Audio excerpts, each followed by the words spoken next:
네, 돈이 모이는 곳의 이야기, 조금 더 깊은 이야기, 다른 이야기 이어가겠습니다. KB증권 프라임클럽 민재기 팀장님 오셨습니다. 어서 오십시오. 네, 안녕하세요. 전체적으로는 지수가 주춤거리는 이유가 무엇이냐? 제가 이제 밖에서 몇 분 여쭤봤더니 아직 순환매 차원이라고 해석을 합니다. 그러면 무엇을 주목할 것인지 보겠습니다.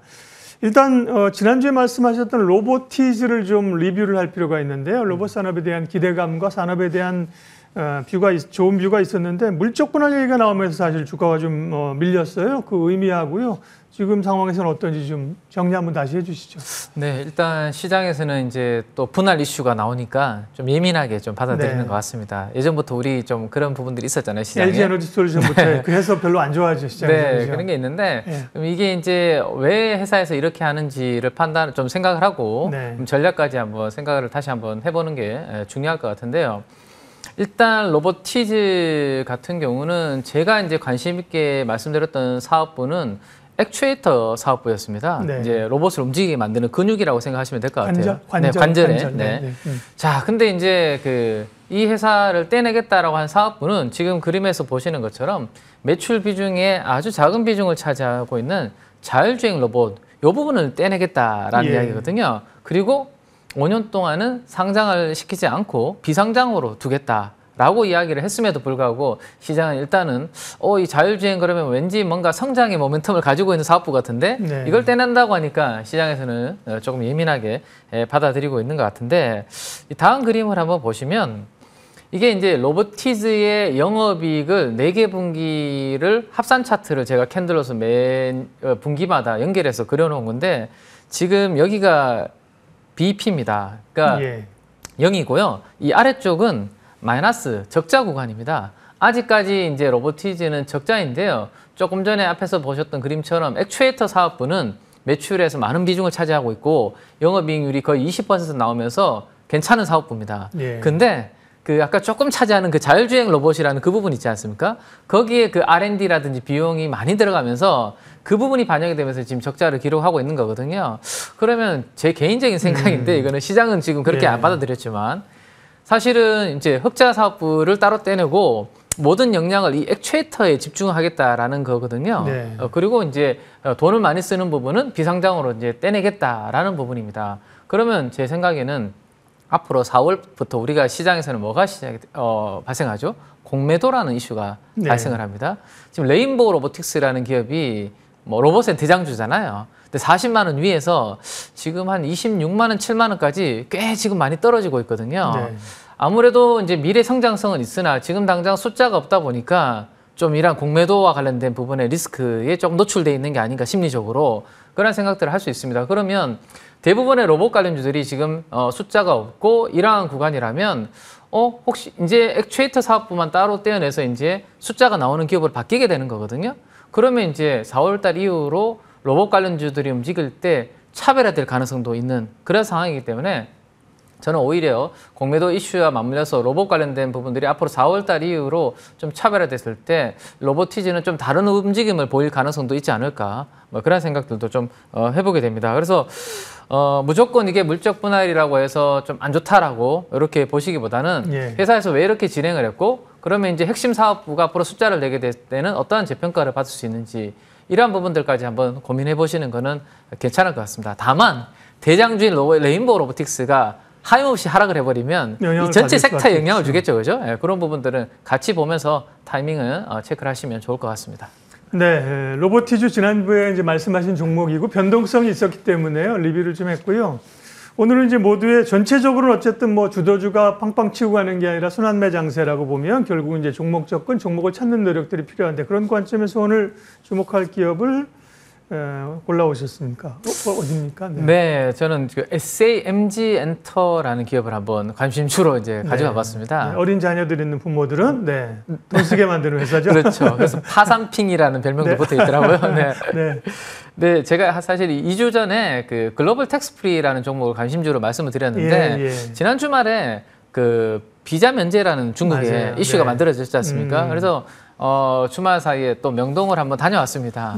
분위기가 어떤가 싶어서 본격적으로 이제 비자 면제 되기 전에 제가 한번 다녀왔는데 가장 제가 올리브영 매장에 갔을 때 처음으로 눈에 띈 게 바로 지금 보고 계시는 이 구달이라는 화장품 브랜드와 이 지금 티니핑과 관련된 이 브랜드 콜라보하는 협업하는 이 네. 부분이 이제 제 눈에 확 띄더라고요. 그래서 방금 우리 박사님께서 말씀하신 것처럼 되게 어린 자녀분들, 네. 미취학 아동이나 우리 초등학교 저학년 분 친구들만 관심 가지는 브랜드라고 캐릭터라고 생각을 했는데 네. 이 올리브영이라는 이 여기는 사실은 10대, 20대, 30대 다 가는 매장이잖아요. 이 캐릭터가 진짜 이게 애기들이 아니라 연령층이 사랑을 확대되고 있구나 이런 생각을 하면서 주말에 한번 고민을 좀 다시 해보는 계기가 네. 됐습니다. 네. 그 이야기를 그래서 좀 드리고 싶은데 비교를 한번 해봤습니다. 우리나라의 이제 이러한 이제 IP 캐릭터 산업에 있어서 평가를 얼마나 줘야 될까라는 비교를 한번 해봤는데 산리오라는 글로벌 이 IP 캐릭터 회사가 있죠. 맞아요. 네. 박사님 혹시 여기에서 아시는 캐릭터? 헬로키티 그죠? 알죠? 네, 네. 우리는 대표적으로 네, 헬로키티를 잘 알고 맞아요. 있습니다. 네. 근데 이 헬로키티가 50년 된 캐릭터입니다. 그래서 우리는 잘 알고 있죠. 연식 나오네. 네. 근데 요즘 어린 친구들한테 유행을 네. 하는 캐릭터는 이 왼쪽 아래쪽에 있는 시나모롤, 네. 그다음에 쿠로미 이런 것들이 되게 예. 인기가 많은데요. 사실 이 친구들도 20년 이상 된 친구들입니다. 아, 그다음 페이지를 한번 보시면 방금 말씀드렸던 대표 IP들의 수명이 이렇게 나오는데요. 여전히 여기에서 돈을 많이 벌고 있습니다. 한 번 브랜드로 자리 잡히면 그죠? 네. 예, 아, 수십 년 동안 캐시 네. 카우가 된다는 얘기네요. 그리고 최근에 에버랜드 가보신 분들이 계신지 모르겠는데 네. 튤립 축제 하는데 이 산리오 브랜드들을 하고 같이 협업해가지고 네. 또 축제도 같이 하고 있거든요. 이런 테마파크 같은 부분에 있어서 로열티도 받다 보니까 꾸준하게 성장을 하고 이익을 내고 있는 그런 브랜드들이다라고 참고를 하시면 될 것 같습니다. 그러다 보니까 이들의 기업들의 밸류에이션을 어떻게 평가를 받는지를 한번 보면 산리오라는 기업은 거의 40배 가깝게 평가를 받고 있고 네. 홍콩에 있는 대표적인 장난감 캐릭터에서도 거의 39배 정도 이렇게 평가를 받고 있습니다. 그러면 우리 SAMG 같은 엔터 같은 기업이 네. 앞으로 연령층이 확대되고 내수가 아니라 미국이나 중국의 글로벌로 확장이 됐을 때 평가를 이게 어떻게 해줘야 될까라는 고민이 좀 필요하지 않나라는 생각이고 현재 기준으로 밸류에이션은 한 15배 정도에서 거래가 되고 있거든요. 그러면 이제 헬로키티랑 뭐 저런 브랜드처럼 생명력이 길고 그다음에 인기 있는 브랜드로 글로벌로 나간다면 한 절반 정도 수준인 한 20회 정도까지는 앞으로 평가를 해줄 수 있는 그러한 환경이 올 수도 있지 않을까 정도를 주말에 갔다 와서 고민을 하게 됐습니다. 그래서 네. 그 부분을 좀 말씀을 드리는 거고 티니핑이라는 이 브랜드 캐릭터죠. 전 세계 구글 트렌드 검색을 보면 23년도 이후에 아주 꾸준하게 성장을 하고 있고 아직도 여전히 많은 검색이 이루어지는 걸 보면 관심권은 상당히 높다. 우리나라뿐만 아니라 글로벌로도 조금씩 확장이 되고 있다라고 말씀을 좀 드릴 수 있을 것 같습니다. 자, 문제는 이제 실적인데요. 그렇죠. 네. 매출액은 이렇게 이제 꾸준하게 올라오고 있는 반면에 영업이익은 지난 4분기 실적이 좋게 나와서 양봉이 하나 나왔지만 아직까지는 작년 연간 기준으로는 적자입니다. 네. 근데 이제 올해 기준으로 증권사 두 곳에서 이제 컨센서스가 형성이 되어 있는데 약 175억에서 180억 정도 형성이 되어 있거든요. 그러면 한 20배 정도를 준다고 하면 시가총액 한 3,600억 뭐 그 이상 한번 네. 생각해 볼 수 있지 않을까 정도 한번 정리를 해드리면 될 것 같아요. 그래서 지금 한 2,800억 수준이네요. 네, 그 정도 네. 수준에서 움직입니다. 네. 그래서 1년 동안의 추이를 한번 그려봤는데요. 제일 위쪽이 이제 팜마트라는 회사고 아래쪽에 두 개가 산리오랑 SAMG 엔터가 1년 수익률이 비슷하게 지금 같이 가고 있는데 네. 앞으로 어떻게 이제 시장에서 평가를 해줄지에 대해서 한번 관심을 가져보시면 좋을 것 같고 최근에 연기금을 비롯해서 뭐 투신이라든지 기관들 수급은 꾸준하게 좀 유입이 되고 있는 그런 구간인 것 같습니다. 그래서 이 캐릭터 IP에 제대로 된 기업이 우리나라에서 나온다면 앞으로 밸류에이션 평가가 어떻게 될 예. 건지 SAMG에 대한 관심 가져보시는 거 괜찮을 것 같습니다. 단기적으로 좀 오른 측면에 대한 부담은 있긴 한데요. 네. 그렇죠? 근데 이런 새로운 캐릭터나 이제 IP 여기에 대한 게 재평가된다는 네네. 거죠. 충분히 변동성을 있지만 레벨을 올릴 수 있다. SAMG 엔터 뭐 그냥 줄여서 쌈지 엔터라고 그냥 부르긴 하는데요. 네네. 그죠? 네, SAMG 엔터에 계셨고요.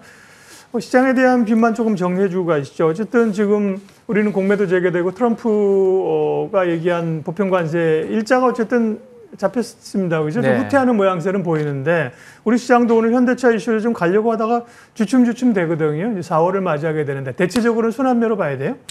이번 주는 네. 어제 거래대금이 상당히 줄었거든요. 엄청 적었어요. 너무 눈치 볼 수 있는 한 주인 것 같습니다. 예. 그래서 너무 이벤트들이 큰 것들이 많죠. 근데 미국 네. 시장 상승률이 지금 못 따라가지 않습니까? 네, 네. 이번 주는 제한적인 제가 봤을 때는 박스권 움직임이 나타날 가능성이 높고 네. 안 움직였던 자동차 같은 섹터들이 움직일 때는 또 그동안 갔던 지금 보시면 아침에 조선이라든지 네. 방사는 또 방산, 쉬어가는 그렇죠. 순환매 흐름이거든요. 그래서 지수는 제한된 박스권에서 네. 아마도 이번 주에는 좀 눈치 보기 장세가 상당히 치열할 가능성이 높고 네. 아마 이벤트가 끝나야 제가 생각에는 공매도 이제 본격적으로 시작되고 네. 4월 달부터 시장의 방향성은 뚜렷하게 좀 설정이 되지 않을까 이렇게 생각을 좀 하고 있습니다. 그러면 이제 그런 눈치 보이고 분명히 끝난다고 하면 어떤 것들을 주도주로 좀 보세요. 지금 사실 말씀하신 건 자동차나 2차 전지 이런 것들도 눌려 있었기 때문에 좀 올라오는 거고요. 또 근간에는 사실 뭐 반도체가 지금 그렇죠? 맞습니다. 버티고 있는 상황이고 방산, 조선, 전력기기 그런 쪽에서 어디를 좀 좋게 보십니까? 오늘 새벽에 사실은 이제 전력기기 관련된 미국의 네. 이제 원전도 강하고 했었는데요. 사실은 전력기기 관련된 기업들이 주가는 많이 빠져 있는데 포워드 기준으로 밸류에이션이 지금 아직도 20배 정도에서 거래되거든요. 네. 근데 미국의 대표적으로 파월 인더스트리 같은 이런 전력기기 관련된 기업들이 있습니다. 그들은 밸류에이션이 10배 초반 정도에서 지금 거래가 되고 있거든요. 네. 그래서 상대적으로 우리나라 국내 전력기기랑 해외에 있는 전력기기랑 좀 비교도 해보실 필요는 있을 것 같아요. 전력기기 업체들도 그런 부분들 좀 필요할 것 같고, 그다음 본격적으로 이제 한한령 해제와 관련된 모멘텀이 2분기부터 본격적으로 시작되는 분위기가 있습니다. 네. 근데 그들 관련된 종목들은 크게 오른 부담은 없는 상태거든요. 그래서 어제부터 지금 분위기가 엔터라든지 화장품이라든지 그리고 네. 제가 이제 2주 전에 말씀드렸던 뭐 글로벌 텍스프리 방금 말씀드렸던 이러한 캐릭터 관련된 네. 이러한 기업들은 오히려 2분기에는 조금 차별화된 흐름을 보이지 않을까라고 생각을 하고 있습니다. 대체로 순환매 전략이네요. 네, 그죠? 네, 한마디 맞습니다. 정리하면 네. 단 적어도 이번 주 그리고 조금 단기간에는요. 예, 돈이 모이는 머닝 전략 KB증권 프라임 클럽 민재기 팀장님 함께했습니다. 고맙습니다. 네, 감사합니다.